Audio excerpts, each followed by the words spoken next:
এই নিয়মে 1 চামচ খান। মাত্র 1 চামচ যদি খেতে পারেন, ডায়াবেটিস চিরতরে আপনার শরীর থেকে বিদায় নিতে বাধ্য হবে ইনশাআল্লাহ। আপনার শরীরের মধ্যে কোনো প্রকারের ডায়াবেটিস এর ইফেক্ট থাকবে না ইনশাআল্লাহ। এটা আবু দাউদ, নাসাই, তিরমিজি শরীফের তিব্বে নববী যে অধ্যায় আছে, সে অধ্যায়ের মধ্যে উল্লেখ আছে আপনার ডায়াবেটিস ইনশাআল্লাহ চিরতরে বিদায় হয়ে যাবে। আমরা তো সেই নিয়ম অনুপাতে ফর্মুলাগুলো আমরা নিজেরা গ্রহণ করি না বিদায় দিন দিন আমাদের শরীরের মধ্যে বিভিন্ন প্রকারের রোগ বিমার ছড়াচ্ছে, আর সেই রোগগুলো আমাদের শরীরে বাসা বেঁধে আমাদের জীবনটাকে তছনছ করে দিচ্ছে।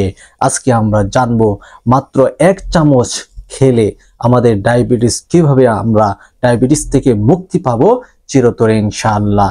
তাই বিষয়টি জানার জন্য আজকের এই ভিডিওটি শুরু থেকে শেষ পর্যন্ত আপনাকে দেখতে হবে, শুনতে হবে এবং দ্বীনের স্বার্থে, মুমিনের উপকারের স্বার্থে ভিডিওটি শেয়ার করে প্রচার করবেন। আপনি যদি আমাদের এই ছোট্ট চ্যানেলে নতুন এসে থাকেন, দয়া করে চ্যানেলটিকে সাবস্ক্রাইব করে ভিডিওটি শেয়ার করে প্রচার করুন। সম্মানিত দর্শক, আজকের আমাদের বিষয় হচ্ছে যে ডায়াবেটিস কিভাবে আমাদের শরীর থেকে নির্মূল করব, ডায়াবেটিস থেকে নিজেদেরকে আমরা হেফাজতে রাখব। আমরা যে একটি উপকরণ আমরা সংগ্রহ করব, সেটি হচ্ছে যে এক এক এলাকার মধ্যে এক এক ধরনের তার নাম বলা হয়। কেউ কেউ বলেন কুচিলা পাতা। তো যারা কুচিলা পাতা চিনেন, ওই কুচিলা পাতা আপনি কিছু পরিমাণ সংগ্রহ করবেন। তারপরে আমাদের বাড়িতে অথবা আশেপাশের বাড়ির মধ্যে দেশি নিম পাতা আছে অথবা দেশি নিম পাতার গাছ আছে, ওই দেশি নিম পাতা গাছ থেকে কিছু পরিমাণ নিম পাতা সংগ্রহ করে নিব। এরপর আমাদের যা করতে হবে সেটি হচ্ছে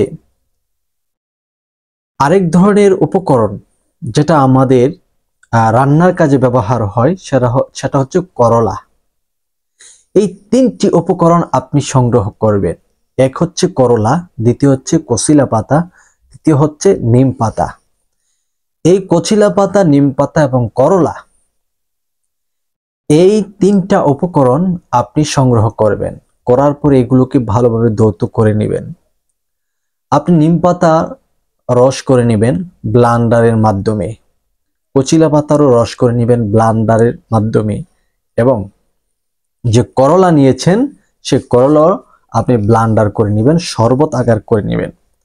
এই 3টি উপকরণ থেকে 1 চামচ করে একটি গ্লাসের মধ্যে আপনি রাখবেন। 3টা উপকরণ একটি গ্লাসের মধ্যে রাখবেন।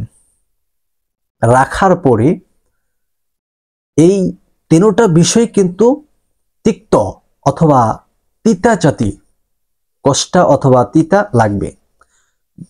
এই 3টা একসাথে মিক্সচার করে আপনি খেয়ে ফেলবেন। যদি বেশি তিতা হয় তাহলে এর সাথে কিছু মধু মিক্স করে আপনি এটাকে চামচ দ্বারা নাড়া দিয়ে এটাকে আপনি খেয়ে ফেলবেন।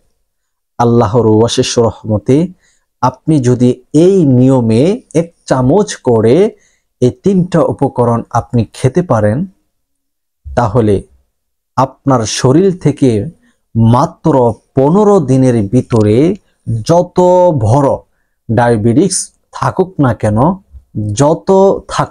যত বড় ধরনের থাকুক, ইনশাল্লাহ বিদায় নিতে বাধ্য হবে। আপনারা যারা এই আমলটি করবেন কি করবেন না সন্দেহ আপনাদের ভিতরে জাগছে, আমি আপনাদেরকে পরামর্শ দিব। এটা হলো সাইড ইফেক্ট ব্যতীত একটি উপকরণ, ভেষজ ঔষধ। এটা হচ্ছে ভেষজ ঔষধ, এর মাধ্যমে কোনো ক্ষতি নেই। তবে আপনারা সতর্কতামূলক আপনারা গ্রহণ করবেন, ডাক্তারের পরামর্শ নিয়েও আপনারা গ্রহণ করতে পারেন। এটা খেয়ে দেখুন, আল্লাহর অশেষ রহমতে ডায়াবেটিস চিরতরে মুক্তি নেবে।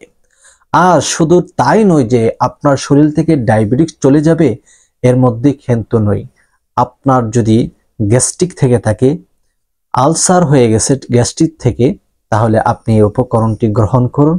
ইনশাল্লাহ দেখবেন আল্লাহর অশেষ রহমতে এই 15 দিনের ভিতরে চিরতরে গ্যাস্ট্রিকও বিদায় নিবে, আলসার ভালো হয়ে যাবে ইনশাল্লাহ। প্রত্যেকটি ডাক্তার আপনাকে এই গ্যাস্ট্রিক এবং আলসারের জন্য একটি তাদের ওষুধ বিদিত একটি উপকরণ বলে দেয়, অনেক ডাক্তারই বলে দেয়। সেটি হচ্ছে আপনার হচ্ছে এই তিতা জাতীয়, যেটা এটা ভিজিয়ে রাখতে হয়, সেটা মেথি, সেটা হচ্ছে মেথি। ওই মেথি আপনি রাতের বেলা 1 চিমটি পরিমাণ মেথি এক গ্লাস পানির মধ্যে ভিজিয়ে রাখবেন। সকালবেলা সে 1 গ্লাস পানি আপনি খেয়ে ফেলবেন। আল্লাহর অশেষ রহমতে দেখবেন আপনার অল্প দিনের ভিতরে যত পরিমাণের গ্যাস্ট্রিক আছে সমস্ত গ্যাস্ট্রিক আলসার থেকে আল্লাহ তাআলা আপনাকে মুক্তি দান করবে। এগুলো হচ্ছে ভেষজ ওষুধ। এই উপকরণের মাধ্যমে কোনো প্রকার ক্ষয়ক্ষতি আপনার শরীরের হবে না ইনশাল্লাহ, উপকার ছাড়া। তাই আপনারা এই আমলটি করতে পারেন, এই ওষুধের উপকরণগুলি সংগ্রহ করে আপনারা সেবন করতে পারেন, এতে করে আপনাদের অনেক উপকার হবে। তবে আপনারা ডাক্তারের পরামর্শ নিয়ে যদি আমলটি করেন, এই ওষুধটি তৈরি করেন, তাহলে সবচাইতে আরো ভালো হবে। সম্মানিত দর্শক, তাহলে এইভাবে আপনি যদি আমল করতে পারেন, মহারোগ, আজকে ঘরে ঘরে ডায়াবেটিস এবং বৃদ্ধ থেকে নিয়ে ঘরের শিশু বাচ্চাদের পর্যন্ত ডায়াবেটিস হয়ে যায়, আপনারা কিন্তু সেটা জানেন না। তাই কার কখন ডায়াবেটিস হয়ে যায়, আপনারা যদি এই আমলটি আপনার জানা থাকে, তাহলে কিন্তু আপনি এই ডায়াবেটিস রোগ থেকে আপনি নিজেকে রক্ষা করতে পারবেন আল্লাহর অশেষ রহমতে। তাই এই গুরুত্বপূর্ণ ভিডিওটি আপনি শেয়ার করে সর্বোচ্চ প্রচার করুন।